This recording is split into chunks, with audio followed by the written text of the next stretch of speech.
तारीख रकम हो गई है जी। हमारे प्लेयर्स ने क्या शानदार परफॉर्मेंस दी है, ऑस्ट्रेलिया को उसी के होम ग्राउंड पर शिकस्त दी है। क्या कहेंगे आप? जी बिल्कुल, वाकई तारीख रकम हुई है। ऑस्ट्रेलिया को हराया, इससे पहले इंग्लैंड को हराया, तो मतलब क्रिकेट के मैदानों में जो मायूसी सी छाई हुई थी वो बिल्कुल एक छट गई है। काश इसी तरह आपके शहर से धुंध भी छट जाए। तो परफॉर्मेंस अच्छी है। पिछली जो सीरीज थी वो हमें जितवाई थी स्पिनर्स ने, ये सीरीज हमें जितवाई फास्ट बॉलर्स ने, और लग रहा है अगली में हमें जितवाए बैट्समैन। तो फिर ये एक टीम वर्क एक नजर आने लगा है। जिस तरह ऑस्ट्रेलिया का आपने जिक्र किया कि हारिस ऑस्ट्रेलिया में अच्छा परफॉर्म करते हैं, देखिए उसका रीजन ही है हारिस के पास है एक्सप्रेस पेस। तो उनको जब ऐसी पिचेस मिलती हैं जहां पर उनके लिए अच्छा होता है, हाइट भी अच्छी है, स्विंग भी हो रही है, स्पीड भी मिल रही है, तो वहां तो हारिस के लिए लाइसेंस टू किल वाली बात है कि वो जाते हैं परफॉर्म करते। देखिए सारे फास्ट बॉलर हसनैन ने चले कि क्रिकेट ली, लेकिन बीच में सपोर्टिंग रोल उसका भी अच्छा रहा। अगर कोई ऐसा बॉलर होता कि बहुत ज्यादा पिट जाता है या उसको ऊपर अटैक करते तो कुछ हमारे लिए मसला हो सकता। चारों बॉलर्स की हमारी परफॉर्मेंस बहुत अच्छी रही। फिर एक वीक लिंक था हमारा ओपनिंग बैटिंग, वो देखा आपने कि लग रहा था कि बस इनके पास अब ये डू और डाई वाला मामला था कि एक आध और नाकामी होती तो फिर बाहर हो जाते। लेकिन साइम और अब्दुल्ला ने जिस तरह अपनी क्रिटिसिज्म जो उनके ऊपर हो रही थी उसको पॉजिटिव वे में लेके अपनी खामियां दूर की और अच्छा आगाज पर आ गया। अच्छा, ये बहुत बड़ी बात है। वरना हम तो कभी कभी ये भी डर जाते थे कि यार कहीं ये ना हो इतने रन पे भी टीम आउट हो जाए, लेकिन अच्छी ओपनिंग मिली तो उसके बाद हुआ तो बहुत जबरदस्त परफॉर्मेंस रिजवान और पूरी तरह से ओपनिंग में जो एक अच्छा स्टार्ट दिया था उसको इस्तेमाल किया हमने देखा रिजवान ने और बाबर ने। अवैस, आप क्या देखते हैं? ऑलराउंड परफॉर्मेंस है जहां बैटिंग, बॉलर्स, इवन फील्डर्स कामयाब रहे हैं और फील्डर्स ने जो कोई भी कैच नहीं छोड़ा। दूसरे मैच में शाहीन शाह ने भी कैच छोड़ा था लेकिन उसके बाद फौरन विकेट ले ली थी। जो कम बैक किया जा रहा है बार बार पाकिस्तानी टीम की जानिब से, कैसे देखते हैं आप? क्योंकि हम काफी मायूस नजर आ रहे थे पाकिस्तान के ऑस्ट्रेलिया दौरे के हवाले से। और एक तो सबसे पहले मुबारकबाद आपको भी, कौम को भी, क्योंकि मच विन जोन सी आपको चाहिए थी। आपको पता जितने क्रिटिसिज्म पाकिस्तान क्रिकेट बोर्ड के अंदर हुआ है, चाहे आप कमेंटेटर्स की बात करें, वो बहुत ज्यादा क्रिकेट बोर्ड पे बात करते थे। मैंने कहा ना कि जब भी आपने एक मैच की ट्यून अगर सेट करनी हो या देखनी हो ना ट्यून क्या चल रही है, तो आप कमेंटेटर्स को सुना करें कि वो किस तरीके से आपकी टीम को या तो ऊपर लेके जा रहे हैं, नीचे लेके जा रहे हैं। वसीम भाई थोड़ा सा रिलैक्स फील कर रहे होंगे, क्योंकि पहले दिन मुझे याद है जब वो कमेंट्री हो रही थी तो बड़ा वो ना थोड़ा सा खामोश थे, ज्यादा बात नहीं कर रहे थे। लेकिन जैसे जैसे आगे मैचेस बढ़े तो आपके सामने जो रिजल्ट आया, यही चीज पाकिस्तान टीम जानी जाती है। जब एक जेलअप स्क्वाड आपको नजर आए, one of the dangerous team इसलिए कहा जाता है कि अनएक्सपेक्टेड टीम है, कि वो कभी भी ऐसा स्ट्रॉन्ग बाउंस बैक करती है कि आपके क्रिटिक्स को शट अप कर देती है वो। और जिस तरीके की परफॉर्मेंस थी यहाँ पर, सलीम भाई एक बात कर रहे थे हसनैन की, मुझे सबसे अच्छा अगर मैं बॉलिंग स्पेल की बात करूं, आपके शाहीन ने बहुत अच्छा परफॉर्म किया, Haris obviously doubt one of the best bowlers थे। हसनैन का मुझे सिर्फ एक चीज अच्छी लगी थी, वो ये था कि स्टोनिस ने, आपको याद है, इनको बैन करवाया था थ्रो वाले मामले पे, जो उन्होंने इशारा किया था कि थ्रो अपना ये कर रहा है तो इसको जी अपना एक्शन को उनसे रिपोर्ट किया गया था। एक साल के बाद वो वापस आता है, स्टोनिस को आउट करता है कल के मैच में। वो जो एग्रेशन था वो नजर आ रहा था कि डेस्परेशन कितनी थी। ये चीज होती है जब आप एक फास्ट बॉलर को इतना लंबा ब्रेक देते हो। फास्ट बॉलर क्योंकि एग्रेशन से भरा होता है, बेचारा मेहनत करके ऊपर आता है। यही आपके दूसरे फास्ट बॉलर से भी एक्सपेक्टेड। और जिस तरीके से परफॉर्म कर रहे हैं, शाहीन की बात करें, शाहीन शाह अफरीदी का आपको पता है फिटनेस का इशू था, परफॉर्म नहीं कर रहे, बैक टू बैक परफॉर्मेंसेस दी हैं। नसीम की बात करें, कलेक्टिव आपकी टीम ने बहुत अच्छी परफॉर्मेंस यहाँ दिखाई है। बैटिंग के अंदर थोड़ा सा स्टिल में बैट्समैन आपके जिस तरीके से अब्दुल्ला शफीक की बात करें, साइम की बात करें, वो ओपनर्स बड़ा तगड़ा परफॉर्म करते हुए। लेकिन क्रिटिसिज्म नहीं है, बस एक कंस्ट्रक्टेड कह रहा हूँ कि जिस वक्त आप मॉडर्न डे क्रिकेट की बात करते हैं तो चले स्कोर ऐसा था ना कि आपने रन बॉल अपना चेज वगैरह करना था, लेकिन जब आप मॉडर्न डे क्रिकेट की बात करते हैं, स्टिल मैं कहता हूं कि पाकिस्तान को उस पर काम करने की जरूरत है। हमें 5, 6, 7 को टच करना पड़ेगा पावर प्ले के अंदर। अभी भी हम वही 3-4 रन पर ओवर चल रहे हैं। बेशक उनकी बॉलिंग अच्छी अपनी जगह है, लेकिन जो अटैकिंग मोड क्रिकेट है, फिर मैं कहता हूँ कि हमें खेलनी पड़ेगी। बाबर आजम की बात करें, वो भी आपको कल नजर आया, बॉडी लैंग्वेज से थोड़ा रिलैक्स नजर आपको आ रहे थे। कल जो उन्होंने शॉर्ट सिलेक्शन खेली है, क्लोज टू द बॉडी वो बॉल को ले रहे हैं। ये चीज पाकिस्तान की आगे अल्लाह करे कि यही चलती हुई है। थोड़ा सा एक बस रिक्वेस्ट है क्रिकेट बोर्ड से कि जब भी आप एक सीरीज रखते हैं, चाहे आप ऑस्ट्रेलिया की बात करें, इसके बाद पाकिस्तान ने जिम्बाब्वे जाना, चले उसमें आपके मेन प्लेयर्स हैं नहीं, उसके बाद आपने साउथ अफ्रीका जाना है। एटलीस्ट साउथ अफ्रीका कम से कम आप लड़कों को 10 दिन पहले भेज दें, 15 दिन पहले भेज दें। पहले तो 20-20 दिन पहले आप भेजते थे। कम से कम 1-2 उनको वार्म अप मैचेस मिल जाए, क्योंकि उन कंडीशंस को यूज्ड टू हो जाते हैं। ऑस्ट्रेलियन कंडीशंस टोटली डिफरेंट है as compared to South Africa.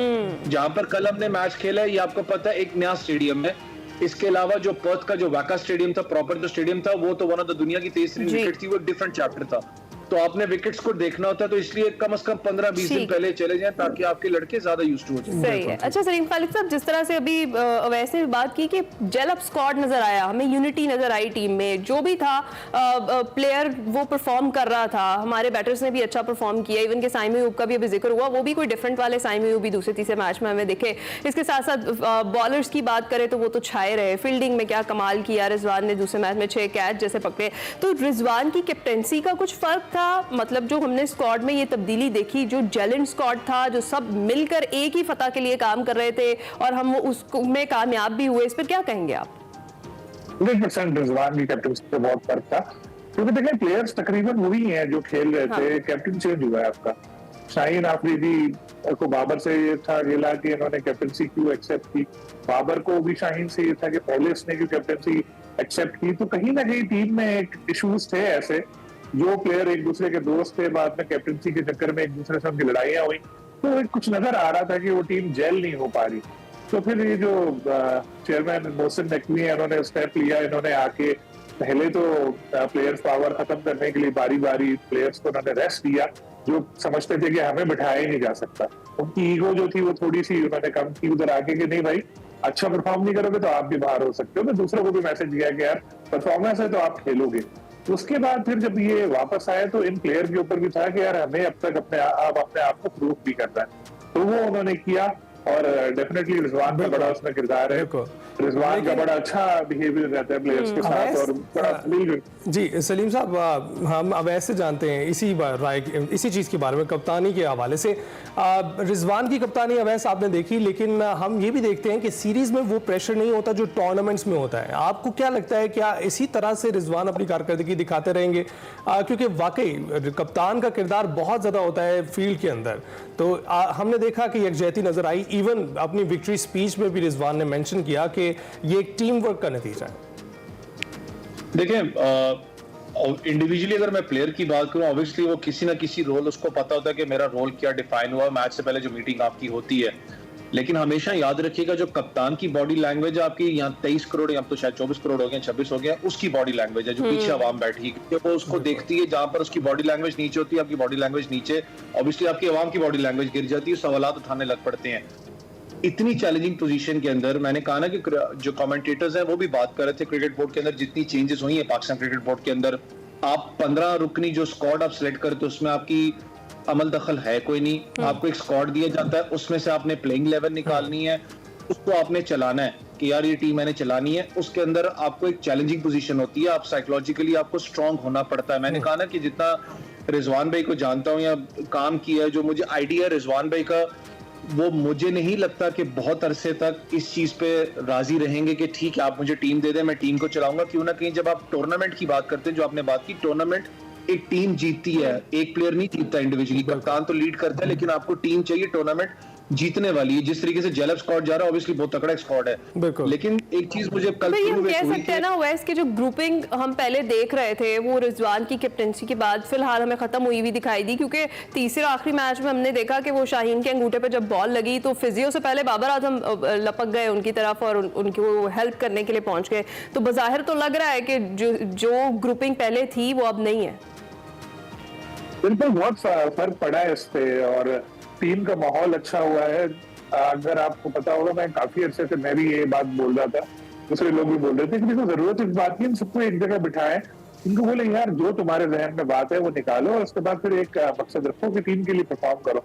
लेकिन पता नहीं पीसीबी और दूसरे लोग तो इस मामले को दानस्ता उन्होंने छोड़ा हुआ था या क्या था, लेकिन जब पानी सर से ऊपर हुआ तो उनको आइडिया हुआ कि यार अब तो मामला बहुत खराब हो रहा है। तो उसके बाद उन्होंने शायद स्टेप्स लिए कुछ। तो वही टीम है ना, देखें आप कौन सा इसमें बहुत बड़ा मेजर कोई चेंज आई है हमारी वनडे टीम में कि भाई ये बंदा आ गया, ये खेल नहीं रहा था, वही लड़के खेल रहे हैं और वही लड़के परफॉर्म करके दे रहे हैं। आप तो शाहीन की बॉलिंग में आप देखें पुरानी वाली काट नजर आ रही है, स्विंग भी उनकी आ रही है, स्पीड भी आ रही है, हारिस भी अच्छा परफॉर्म करे। हाँ, हारिस भी नाराज थे पहले, आपको पता होगा उनका सेंट्रल कॉन्ट्रैक्ट भी खत्म हुआ, उनके साथ क्या कुछ हुआ था, काफी दिल में वो बातें लिए बैठे थे। लेकिन एक चीज का क्रेडिट हमें आकिब जावेद को भी देना चाहिए कि उन्होंने भी काफी पीछे उनका भी काम चल रहा है टेस्ट सीरीज में विकेट वगैरह का। यहाँ पे भी अगर हम देखें तो कई लड़के ऐसे हैं जो उन्हीं के हाथ के बनाए हुए हैं, जैसे हारिस रऊफ है।